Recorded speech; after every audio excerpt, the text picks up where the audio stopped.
Hello everyone. In last lecture we have seen the live acquisition procedure. In that we come to know how to perform the network forensic. What are the different steps to perform the network forensic?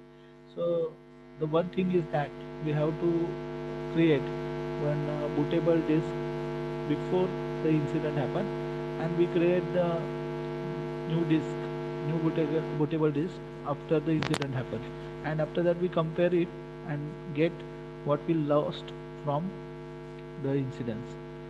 And also we come to know what the different activities performed in a network using network forensic technique. So these are some tools that we have discussed to capture the RAM, like Win32DD, Backtrack 3, Mantage Memory DD, then Winex.com. Okay, these are the different tools that we use to capture the RAM, and it gives us the live acquisition. So our next point is order of volatility. So as we know that the data which present in a RAM is very sensitive, and when the computer get turns off, at that time we lost that data. So the priority of this data that is present in a RAM is very high. So we have to first collect that data. Okay, and the order of volatility defines the priority to take backup of data. So which data is so very much important in the case of network forensic, that we collect it first. So order of volatility, the investigator faces the problem of the order of volatility. It means how long a part information lasts on a system. So order of volatility, because we maintain the order of volatility because the data is very sensitive, and if the PC turn off, we can't get that data. So it gives the priority. Data such as the RAM and why our student not join in a time. Okay, data such as RAM and running process might exist only milliseconds. Other data such as files stored on the hard drive might last for years. So the data present in a RAM is very sensitive, and it remain in a RAM memory for millisecond only. So we have to get that data. Otherwise, we did not come to know what activities perform in the network. Then, while collecting the evidence related to network based on the volatility, a proper order of collecting the evidence have to follow. This is known as the order of volatility. Order of volatility is nothing but we collect the evidence as per their volatility. We make the proper order of collecting the data. That is nothing but the order of volatility. That means from which device we first collect the data, and in which device we collect the data last. The order of such devices are known as the order of volatility. So order of volatility is given below. The first very sensitive data is present in register and cache. So first we have to get that data. Then the routing table, ARP cache, process table, kernel statistic. So routing table where all the packet data is stored. That means packet moves from source to destination. From which computer it moves, it maintained in a table format. That is the routing table. ARP cache. So cache data is very sensitive. It first access the data from the processor. So that would be very important for the investigation. Then process table, kernel statistic. This is the second one. Then third one is the memory, primary memory, that is RAM. Next one is the established network connections. Fifth one, the running processes. What are the running processes uh, are run on our system? Then temporary file system, media in use. That means the data stored on a hard disk or other storage devices. Remote logging and monitoring data. Then backup media, tapes, disks. Then arrival, media, and last one is the CD drives and DVD drives. Okay, from so this is the order of volatility from which we collect the data as per the list. After this you can separately collect the analog material like physical configuration and network topology, paper, figure, fingerprints, and DNA.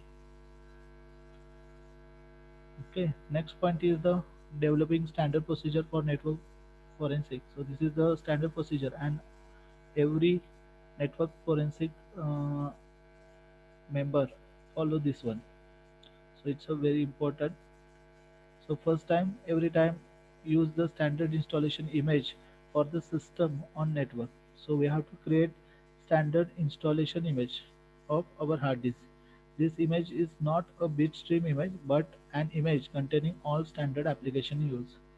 So it's not a bitstream image.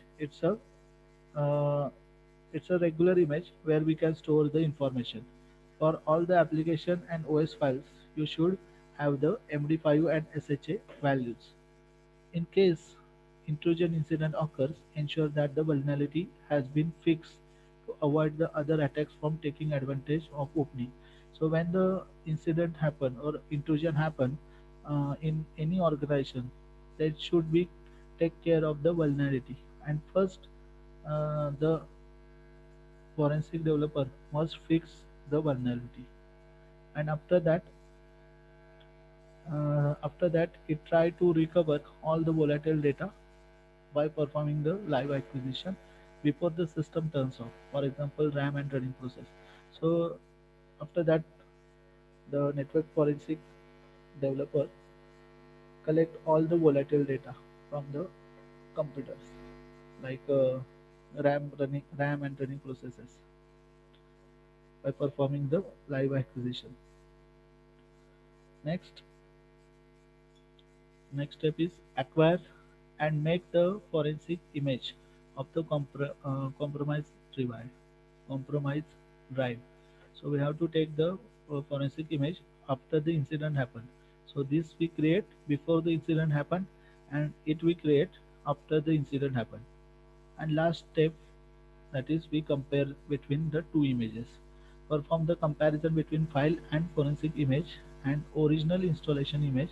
Also to compare the common file hash values such as win.exe and standard DLL and find out whether they have altered. So after that we do the comparison and check the original data and the data which we get after the incident happened is altered or the same. If it is altered, then we get the data from our backup. So here we end the second chapter, that is the network forensic. So the important questions are: what is network forensic? What is mean by securing network? What is mean by reviewing logs? Write short note on network forensic tools. And what is the general procedure for giving live acquisition? What is order of volatility? And what is the standard procedure used in network forensic? So these are some common questions that may be asked in your question paper. It cover all the points. Okay, and all the answer you will find in this notes only or this book only. Okay, and the first chapter we have these questions that we have already discussed. You have to note down all the questions with answers in your assignment book and submit it when our offline college will start. Okay, let's start with the third chapter, and that is also very interesting. As in first chapter, we had seen computer forensic and the different tools that we use to recover the data on a computer.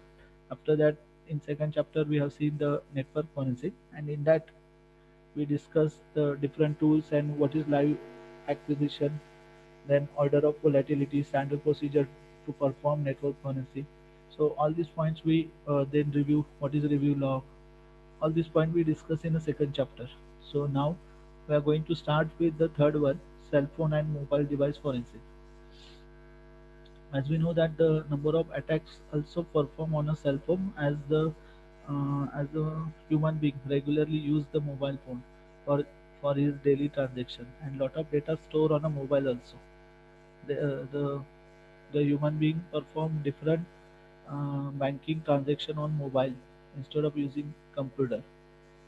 So for that, the role of mobile device forensic is very crucial nowadays.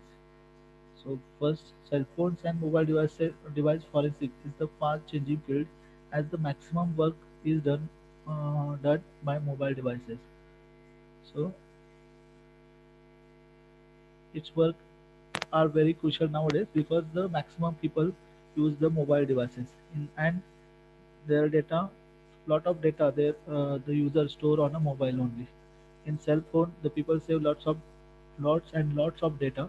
So in case you lose your mobile phone, the data stored in the cell phone so get lost, and it may be used for the wrong purpose.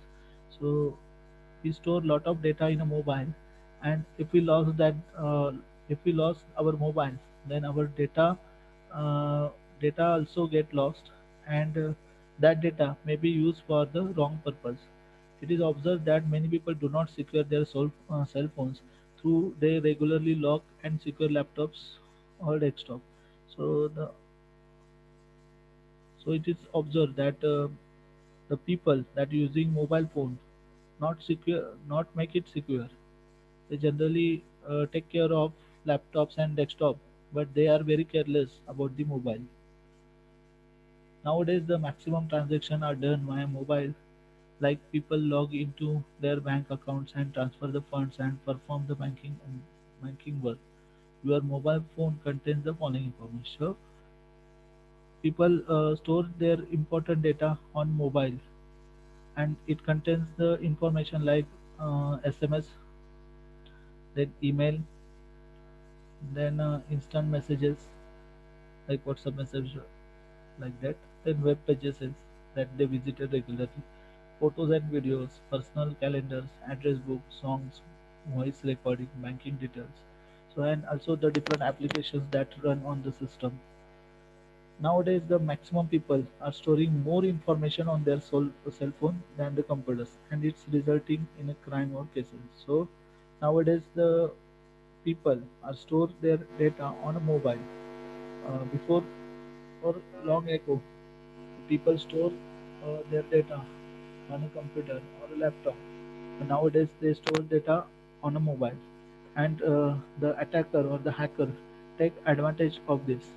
They attack on your mobile system and easily get all the data, because some apps are not so much secure that we use on a regular basis. Our data may be lost, and the people or the attacker take advantage of it. But it is very challenging. But it is very challenging to investigate the cell phones and mobile devices in computer forensic, because mobile phones are updated regularly, its operating system change regularly, it's updated. So the forensic team must knowledge of it. The following are the challenges while the investigating the mobile devices and cell phones. Okay, first one is the for storing the message, no single standard ID exists. Through many of the phone use the same storage scheme, so there is no standard to store the messages in the mobile. There is no standard ID generated using that the forensic team access the messages. All mobile use the same storage scheme. Next one is the as technology is changing, new phones are coming in the market even 5 to 6 months, about every 5 to 6 months, and they are merely compatible with the previous model of the phone. In near future, the cables and accessories may become obsolete in a short time. So regularly, the new models uh, has has been come in a market, and it has a new technology that used in a mobile phone. The programming is different one. and then some devices tools that use are different one, and the old one get obsolete and no one can use that mobile. As the cell phones are often combined with PDA, that is personal digital assistant, which can make the forensic investigation more complex. So, as the cell phone use the PDA, that is personal digital assistance, and it makes the investigation complex. Then this is the networking part that we are going to discuss now. That is mobile phone basics. So in 1970, the Motorola introduced cell phones and it developed rapidly. So first company that introduced mobile phone is Motorola, and now there are a lot of companies that develop the phone. There be three generations of the mobile phones till 2008, and they are analog, digital, then personal communication service, and third generation. So up to 2000, sorry, up to 2008, it's a 3G, and three generations are first we use the analog phone, as we know that the tring phone. Then digital phones are used in the market, that is digital communication services, digital personal communication service, and then 3G introduced. 3G gives the increased bandwidth. Nowadays we use the 4G, and the generation is different by the difference in using the bandwidth. So in 2G the bandwidth was very small. After that the 3G was introduced where bandwidth is more than 2G, and now we use 4G. The bandwidth is much more increased. So in 2G we can send only SMS. Using 3G we can send the video, and using 4G we can download the movies fast, or we can view the data with maximum data speed. 3G gives the increased bandwidth as compared to analog and PCS. It gives the it gives the 384 kbps. Its strength used to megabyte per second in fixed location. So if it is variable space, then it gives the 384 kbps. That is very small because the location is always get changed, and network uh, cannot continuously available for the mobile. And but if it is a fixed location, then we can get the data speed up to 2 megabyte per second, such as the office building, and 128 kbps in moving vehicle. So for moving vehicle, we get the only data speed up to 128 kbps because every time our location gets changed, and it is difficult to access the data. Next one, these are some digital networks for mobile phone, and these are some important technologies that we use regularly. So first one is the code division multiple access, that is CDMA. Then GSM, that we know better because we regularly use GSM mobile, Global System for Mobile Communication. Then there is one more technology that we use in a mobile, that is TDMA, Time Division Multiple Access. Next one is the Integrated Digital Enhanced Network, that is IDN. Digital Advanced Mobile Phone Service, that is DAMPS. Enhanced Data GSM Environment, that we use for the 4G mobile edge. And orthogonal frequency division multiplexing, this also we use in our current mobile system, that is OFDM. Here we use the frequency, here we use the time, here we use global system. So in every technology there are different things that use.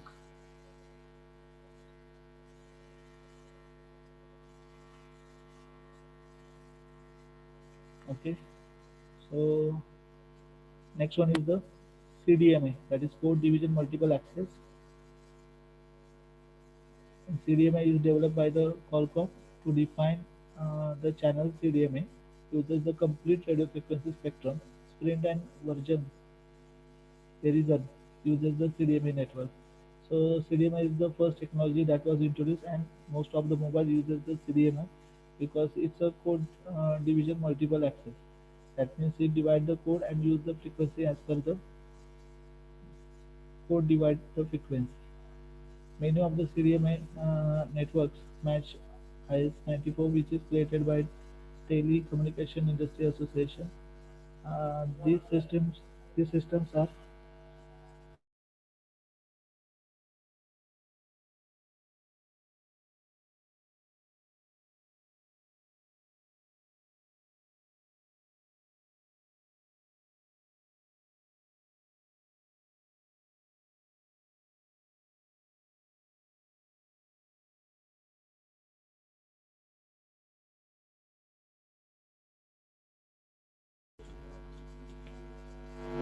the systems are known as the CDMA 1, and when they go to 3G, the service will become CDMA 2000. So this is the new version CDMA 2000 that is used for the 3G mobiles. Next one is the global system for mobile communication that introduced when we use the 2G mobile. GSM use the AT&T and T-Mobile. It is the standard Asia and Europe.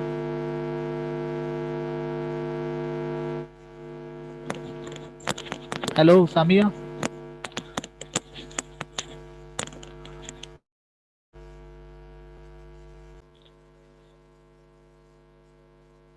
Okay, global system for mobile communication.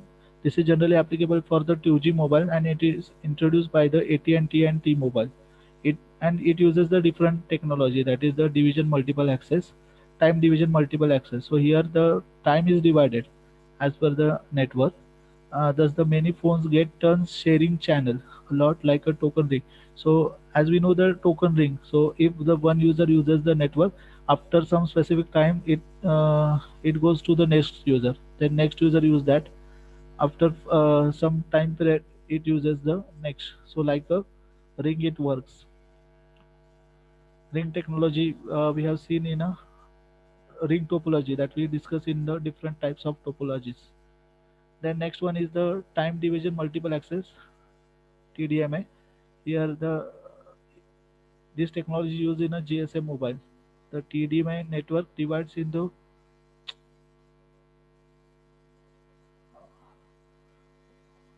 okay TDMA network divides the radio frequency into time slots. So it divides into time slot. It specifies the time slot. So after 5 seconds it change. GSM also use the same techniques. The TDMA refers to the IS 136 standard, which introduced sleep mode to enhance the battery life. The TDMA can be work in the cell phone with the frequency. So on this frequency the TDMA works 800 megahertz to 1000 megahertz. So our mobile device is compatible with TDMA. Then our mobile set the frequency with this only. So it can receive the signals up to 800 megahertz to 1000 megahertz. PCS 1900 megahertz frequency. As a result, it compatible with the number of cell phones and network, and most of the mobile phones work on this technology. Next one is the IDN, that is Integrated Digital Enhanced Network. It is a Motorola protocol which combines with the various services including the data transmission into one network. So here Motorola introduced a new technique for the data transmission, and that used in a one network. Next one is the Digital Advanced Mobile Phone Service, that is DAMPS. DAMPS is the digital version of original analog standard for the cell phone. Those phones work on analog standard. They follow the Digital Advanced Mobile Phone Service. Edge, that is we recently used for the 3G network. Edge digital network is used to deliver data, and it is faster version of GSM. So it's the next version. In 2G we mostly use the GSM, and in 3G we use Edge. The 3G standard is developed by the International Telecommunication Union, and it is compatible with CDMA, TDMA, and GSM. So if we are using Edge network, then it works on the CDMA as well as TDMA and GSM also. So here we end with the different technology that use in a mobile. Tomorrow we are going to see the orthogonal frequency division module because it's a long point and it's not able to cover in this lecture. So I hope that you understand all the things. If you have any doubt regarding this, let me know. कुणाला काही doubt आहे का? कारण आपलं lecture Sampat आलंय, time Sampat आलाय आता. कुणाला काही डाऊट असेल तर सांगा मग. आणि सगळेजण टाईमवर या. या तुम्ही अर्बास उशिरा येता तुम्ही. मला पुन्हा ऍड करायला मग प्रॉब्लेम येतो तुम्ही उशिरा आल्यानंतर. तुम्हाला टाइम माहित आहे, आपण ग्रुपवर मेसेज पण टाकतोय. तुम्ही टाइम मध्ये या. ओके. आणि फक्त अटेंडन्स साठी बसू नका तुम्ही. म्हणजे अटेंडन्स तर लागणारच आहे तुम्ही बसल्यावर, पण लेक्चरला पण लक्ष द्या. खूप इझी सब्जेक्ट आहे, थेरॉटिकल बेस आहे आणि कन्सेप्ट क्लिअर होऊन जातील तुमचे. ओके.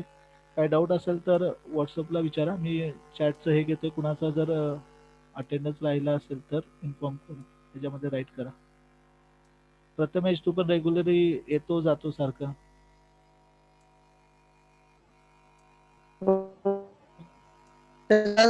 प्रॉब्लेम आहे. ओके ओके, नेटवर्कचा प्रॉब्लेम आहे. ठीक आहे, चालेल. ओके, आपण एंड करूया सेशन. Thank you for watching.